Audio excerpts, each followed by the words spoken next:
In the time before the Great Deluge, humanity had never known suffering as we understand it today. They lived, they breathed, they resonated with the earth, with the stars, with the primal vibrations seated at the dawn of all things. But it was precisely that resonance that began slowly, inevitably, to shake the very walls of order. The prayers grew louder, the awakening drew near, and to the gods especially, Enlil, this sound was unacceptable. But to those of us still listening, still remembering, this is more than a myth. It is a return. If you've heard that echo in your dreams, if something inside you stirs with these ancient frequencies, leave the number 8 in the comments below.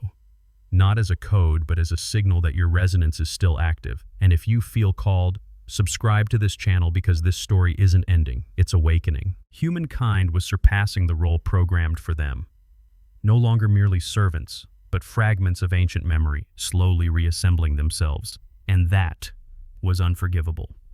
The Great Deluge, as humans would later call it, was not an outburst of nature's wrath. It was not a punishment for sin. It was a calculated response, a decision enacted not to destroy humanity, but to erase the memory they were beginning to reclaim. A conspiracy veiled by water, but in truth meant to bury the truth. When dreams began to carry a language never taught. When children gazed at the stars with longing for something they had never seen, the gods knew. Humanity was hearing an ancient song again, a frequency not written in the divine plan, and so it had to be silenced, not with fire, but with water, not with words, but with absolute silence. They did not destroy a species. They destroyed a resonance, one that could awaken what even the gods had buried since the first era, and in that silence, there was one who still listened, a god who would not accept the suffocation of truth, Enki. The one who quietly seeded sound back into the blood of mankind, not with command, not with power, but with memory. And thus, even before the waters rose, the war between silence and the whisper had already begun. In the earliest days, humanity did not know they were important. They simply lived innocently in harmony, without names. They built no temples, wrote no books, praised no one. And precisely because of that, they heard what no one had taught them in the sound of water flowing over stone in the wind, threading through leaves. They heard a rhythm, a voiceless calling. And in each lullaby, each step upon damp earth, they unknowingly echoed an ancient melody, a frequency not of this world. A song once sealed by the gods, a reminder the universe itself had chosen to forget. They didn't know it, but they were calling back to a time before all beginnings. That frequency cannot be measured. It was not born of instruments or language, but from resonance between the soul and the memory of the cosmos. A primal resonance, one that only beings untouched by law and form could emit. And it was this purity that began to tremble the veil of order Enlil had so carefully constructed. Enlil was not angry, he was afraid. As the god of structure and dominion, he sensed something had drifted off axis, not in form, but in frequency. The children of the earth were beginning to feel too much. They dreamed dreams not drawn from experience. They looked to the stars as if remembering home. And within every descendant of Atra-Hasis, that blood carrying the silent fragment of the Me still pulses. Not as scripture, not as doctrine, but always waiting to be reactivated. Water swept across the continents as if the earth were cleansing itself of its own dreams. No more borders, no more names. Every contour of early civilization blurred beneath a silent flood like a thick pane of glass laid over memory. Temples collapsed without a sound. Layers of memory encoded in their very blood once sealed beneath waterstone, and silence would begin to unlock the sealed gates of time. Humans had no idea they were becoming the focal point of an invisible war. They had no conscious intent to rebel, but it was their innocent resonance that made them dangerous. They didn't need to rebel. They only needed to remember, and that to the gods was unacceptable. This frequency did not merely shake the atmosphere, it began to stir the ancient stations of energy, the Me tablets buried deep within the earth. Those memory tablets, dormant since the first age, began to emit signals, and in the moment the Me began to vibrate. The gods understood a resurrection had begun, but not from temples, from within the very flesh and blood of humankind. Enlil could not let it continue. But he knew this could not be countered with orders or isolated punishments. It had to be something global, a force strong enough to dissolve all resonance in formation, a wave mighty enough to erase the ancient frequency from the mind, from the blood, from history. And thus, the idea of the Great Deluge was born. It would not arrive with thunder. It would come like sleep rising, covering, lulling all into forgetfulness. But there was one thing Enlil did not foresee. The universe does not allow a primordial song to be silenced forever, and within this plan, to mute all life. One voice would not be still. One god would not obey. One whisper would slip through the cracks of fate. And the true war, not between gods, but between silence and resonance, forgetting and memory, began there. Enlil was not angry. He didn't need to be. To him, emotion was a disturbance, and disturbance was a threat to order. He did not see humanity as living beings, but as a dissonant frequency in the cosmic symphony. A mistuned note, a counter-vibration not written into the sacred architecture of control. And in Enlil's eyes, when music begins to deviate if it cannot be corrected, it must be silenced, not out of hatred, but in service of divine optimization. This was not judgment, it was calculation, a cold, logical decision within the framework of godly dominion. He did not shout, he summoned no open counsel, just a look, a vibration, a command sent through waveforms delivered through layers of resonance where there are no words, no forms. And within that silence, the members of the Anunnaki Council understood no vote was needed, no debate. Consensus arrived, like mist, formless, unopposed, only the synchronization. Water that was the chosen instrument. Not because it was powerful, but because it was pure. It cleanses, it erases, it leaves no ash behind, and the celestial memory of heaven water was the first tool of reset, not by destruction, but by forgetfulness. Water does not kill what lives, it kills what remembers. And that was the true objective, not the annihilation of humanity's bodies, but the erasure of any resonance that might awaken ancient memory. The truth is, death has never frightened the gods, but consciousness, especially the kind that can reconnect with the primordial frequency, that is what they cannot control. And when the gods sensed that some were beginning to hear a call not made by sound, when dreams arose that had no roots in psychology, when children began to hum melodies no one had taught them, the celestial realm could wait no longer. The flood was calculated like an inverted frequency structure, a planetary reset, no need for explosions, only the volume of water to drown out every resonance, to force all that had once vibrated in harmony with the universe down into sediment. The ME, the ancient frequency tablets, would be buried in mud, bodies would drift, stones would break, but most of all, memory would be severed from its carriers, and humanity, if any survived, would no longer be bearers of light. They would become replicas with no foundation, alive, but unaware of where they came from. Breathing, but no longer carrying the breath of the galaxy, laughing, weeping, multiplying, but every expression reduced to mechanism, no longer resonance. That was Enlil's perfect plan. A global reordering, no backlash, no bloodshed, only permanent silence. And in that silence, he believed the universe would return to balance, that the gates beginning to vibrate would quiet again, that the nameless melodies would be repeated no more. But what Enlil, with all his intellect and dominion, could not foresee was this: true memory does not live in words, nor in books. It lives in resonance. And resonance, once awakened, cannot be extinguished completely. It can be suppressed. It can be blurred, but it cannot be erased. And at the very moment his plan was set into motion, another vibration began. Small, hidden, but bearing a force in opposition. From beneath the earth, from within the water. From a god who would not obey Enki. Among the ranks of the gods, where decisions were not made through argument but through synchronized frequencies, there was only one who had not yet nodded in agreement: Enki.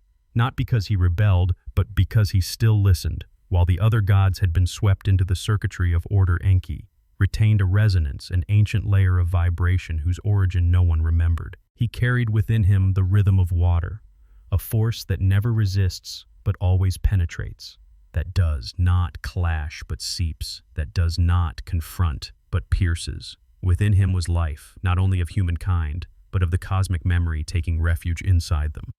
He understood something the others dared not admit: if humanity were erased, a part of the gods themselves would vanish from the universe. For mankind, small, fragile, imperfect, was the final vessel through which ancient memory could still resonate in the material world.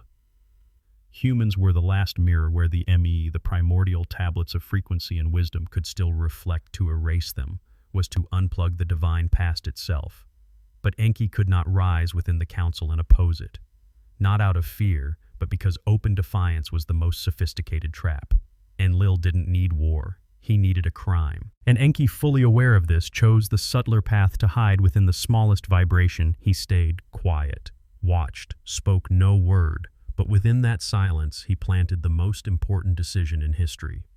He chose a human, not a warrior, not a king, but a resonance point. Someone tuned to the right frequency. A soul still unclouded. A heart not yet distorted by authority. Enki didn't choose based on status.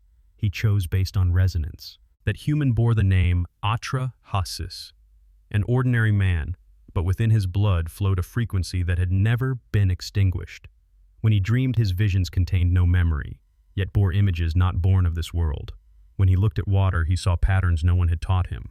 When he was silent, his spirit still trembled. Enki recognized this was the one not only capable of surviving the great deluge, but of carrying the memory the flood sought to erase. And so in silence, Enki began to connect. Not with thunder, not with magic, but with rhythm. He did not appear. He gave no commands. He simply tuned his own vibration to gently brush against the dreams of Atra-Hasis. And in those dreams, there were no words, only spirals of light, a ship not yet shaped, a call without sound, a current of water that did not wet the skin but sank into the soul's memory. Enki did not teach Atra-Hasis how to survive. He taught him how to resynchronize. So when the waters came, Atra-Hasis would preserve more than just life. He would preserve the primordial frequency that the universe had tried so hard to forget. At that moment, a flood was being prepared. But so too was another vessel not made of wood but of consciousness. Enki did not break the law. He moved around it like water slipping through every crack and stone without shattering it. And because of that, a path was opened. Not for the body, but for memory to survive. Enki did not command. He did not speak with a voice. He did not manifest, did not step onto the earth, did not bestow revelation like the other gods. Instead, he stirred the space between dreams, a realm where human consciousness is weakest. And yet also the purest Enki knew language has limits, but frequency does not. So he chose the oldest form of communication, a whisper made of resonance.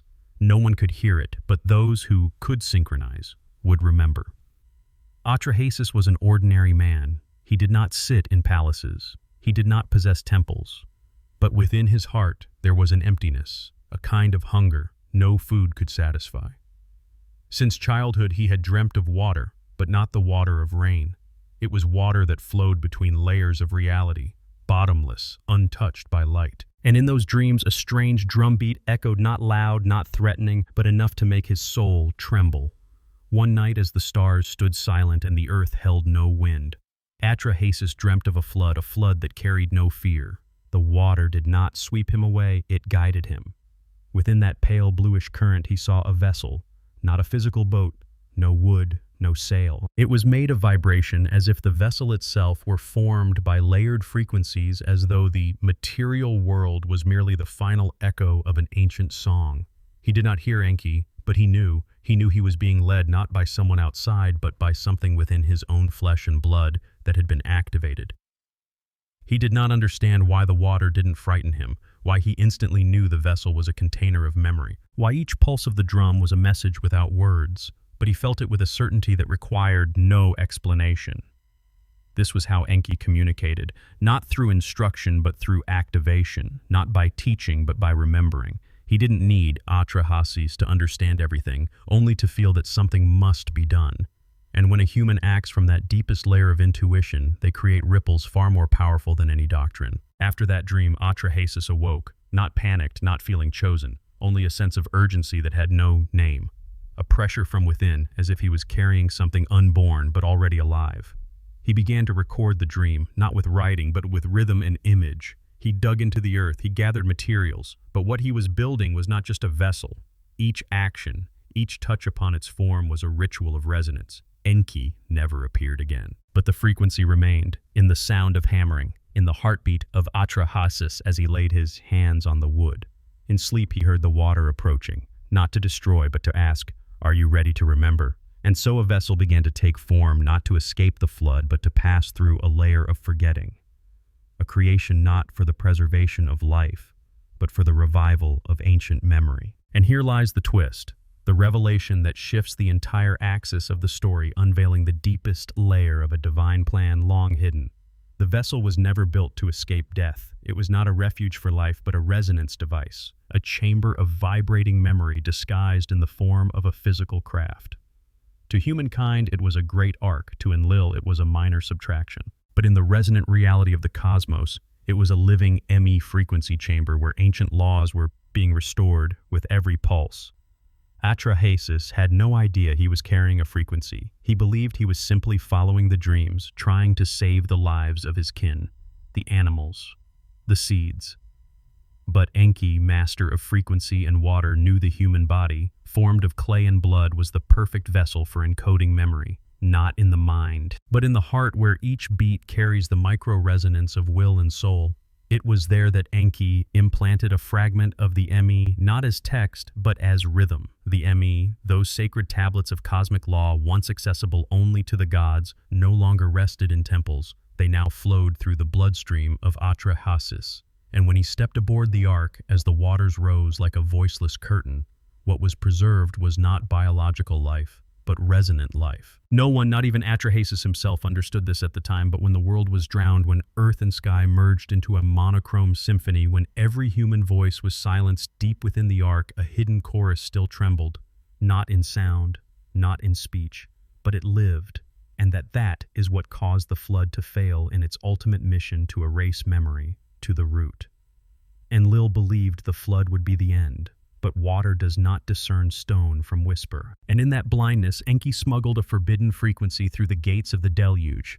No one noticed, because no one believed that the most valuable thing to preserve was not life, but the idea of origin, an idea that could lie dormant for thousands of years, but if touched by the right frequency would rise again as if it had never been forgotten. And so when the floodwaters receded, what remained was not only a muddy land, not only a surviving species, but a resonance point awaiting activation, a seed that did not root in soil but spread through minds, through dreams, through that unexplainable feeling of having known without ever being taught. The ark of Atra-Hasis was the ark of feigned death. It did not carry life. It disguised itself as life in order to transport a form of light the gods had once forbidden. Language dissolved into mud. The light of the final rituals flickered out within a pale white mist. No one remembered the gods. No one remembered their origins. The first songs, once the echoes of primal souls, were now swept away as if they had never been sung, and earth in that moment became empty, but not silent, because beneath the seemingly still waters, something was still, resonating. Amidst the gray ocean where the sun no longer reflected and the stars had turned away, there was a vessel, not majestic, not radiant, just a still drifting form like a strand of lost genetic code floating through a sea of erased information. But inside there was more than life, more than preserved species. There was a vibrational blueprint, a structure encoded with frequency and memory, waiting quietly to be restored. No one aboard knew what they carried. Not even Atra-Hasis, whose heart had been encoded by Enki, could fully remember the dream. But memory does not need to be recalled by reason to exist. It lives in sensation, in instinct, in the eyes that question something never taught. And so the plan to restore memory, a plan so subtle that not even the Anunnaki Council detected, it was silently set into motion from within the heart of destruction. Water can erase physical traces, but it cannot wash away resonances that have found their way into blood. Within each survivor, within every chosen creature, micro-vibrational fragments were stored like unnamed seeds lying dormant. Enki did not save humanity as a species. He saved the last opportunity for the universe to remember itself. And the Ark was not a sanctuary. It was a womb of cosmic memory waiting to be born into a post-cataclysmic world where the gods had withdrawn and mankind believed it was beginning anew. But in truth was merely unlocking a layer long forgotten. The flood continued as if it were law, but beneath that law was a counter-law, written in disguise, in metaphor, in heartbeats. When the waters receded, if they receded, the world would not return to what it was. It would become a testing ground for what the ME had sown into human blood, a frequency with no known source, a compulsion with no logical cause, a dream with no image, and yet when heard it would feel familiar. And so that vessel, small adrift without direction, became the hidden bridge between the age before and the age after the flood. Not to preserve a species, but to preserve a quiet origin point where truth still survived, not in books, not in stone, but in resonance sleeping just beneath the surface of human skin. When the flood receded, Atra-Hasis stepped onto the land as if nothing had happened, but that was only the surface. Inside him, a melody had never ceased, a chain of resonances buried deep where reason could not reach. He no longer remembered the details of the dream, could no longer name the vessel, could not explain why he had survived. But he felt a calling not from the outside, but from within, from a place deeper than the heart, where the soul brushes against a layer of memory never taught. That calling had no sound, and yet it echoed, and every time he looked up at the night sky, a strange familiarity stirred, as if he had once come from somewhere far beyond, where light and frequency were one. He spoke of none of this. No words were adequate, but every step he took on the damp earth after the flood was an act of quiet reconstruction, not of cities, but of resonance. And from him a new generation emerged, not bearing the full truth, but each a fragment of ancient essence, a spark from the torch Enki had hidden within the human heart. They did not remember Enki's name, but in their dreams they saw water. They never studied the ME, but in still moments they felt something vibrating, not through logic, but through intuition. The children grew not with power, not with knowledge, but with the seed of vibration. They heard songs no one had composed, feared things no one had taught them to fear, felt wonder touching stone, saw symbols that stirred their breath, heard the wind moving through the fields, as if everything was a whisper from a past that had never existed in words. And so a new civilization took form, not built upon dominion or rule, but on a memory vague yet persistent. Atra-Hasis was no longer a leader. He was a beginning. But within his silence, a cosmic rhythm continued to spread through glances, through dreams, through the unconscious actions of descendants. This is how memory survives. Not in scripture, not in speech, but in behavior that defies explanation. Someone draws spirals into the soil without knowing why. Someone dreams of light swirling around their head, though they've never seen such an image. Someone hears a drumbeat in the wind, yet nothing truly makes a sound. All of it is echo, from the time when Enki whispered beneath the waters, when the gods had withdrawn, when the world seemed blank, but was secretly rebooting a forbidden resonance. Enlil was silent. The council no longer watched. They believed it was over, that order had been restored. But they forgot one vital truth. Order is structure, memory is life, and whatever lives will find a way to return. No proclamation, no festival, just a quiet soul tuned to the right frequency. And so even if the ME tablets lay buried beneath the soil, even if the temples had turned to mud within the blood of mankind, a song that never ended was still being written. Enki never claimed credit. He left behind no stone tablets, did not carve his name into epic tales, did not ask for offerings or worship. In the eyes of the Anunnaki Council, he was the one who broke divine law, the defier of heaven's will, the one who sowed seeds of chaos within the illusion of eternal order. But Enki never needed belief. He never needed veneration. The only thing he needed was for memory to stay alive, because he understood better than any god. Truth does not require power to be protected, only resonance. When a truth lives in frequency, it cannot be killed. It simply waits to be remembered. Enki never chose the path of confrontation. He did not shake the heavens. He did not strike lightning upon Enlil's temples. He was silent like water, but even water in silence can pierce stone. He seeded codes of resonance into human blood like scattering seeds no one could see, no one could understand. But that would bloom at the appointed time. Because he knew one day, when the frequency in human blood grew strong enough, synchronized enough, what had once been sealed in silence would unlock itself. No gods required, no prophetic dream, no chosen one. Only a soul quiet enough to listen to itself, not with the ears, but with the deepest layer of being. For cosmic memory is not out there, it is within. Not what we learn, but what we've never truly forgotten, only silenced. When one person pauses amid the noise, when they feel their heartbeat not as biology, but as a resonant response to something beyond this world, the ME begins to vibrate, not like a bell, but like a wave inside the bones, an unspoken pull, a knowing that no one taught but cannot be denied.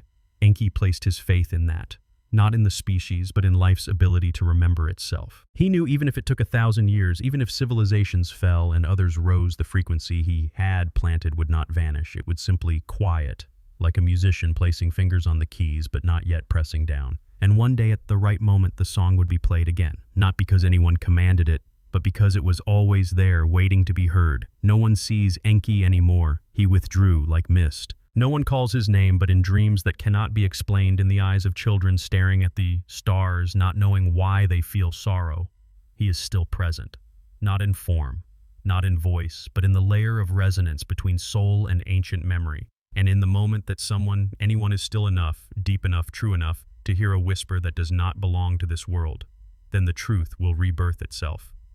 No permission needed, no belief required. It only needs to be touched, and when that happens, no God will be able to stop it. If you've ever heard a calling that made no sound, if in your dreams you've seen the waters rise and felt no fear, then perhaps you are not merely hearing an ancient story. Perhaps you are remembering not with the mind, but with the soul. Not to believe in a myth, but to reactivate something once known, something still glowing quietly within you like a star waiting for darkness to shine. Because truth does not need to be preached, it only needs to be touched. And if in this moment you feel something stirring in your heart, a resonance that defies explanation, a frequency with no words, then perhaps you too carry a fragment of the memory that Enki once hid within human blood.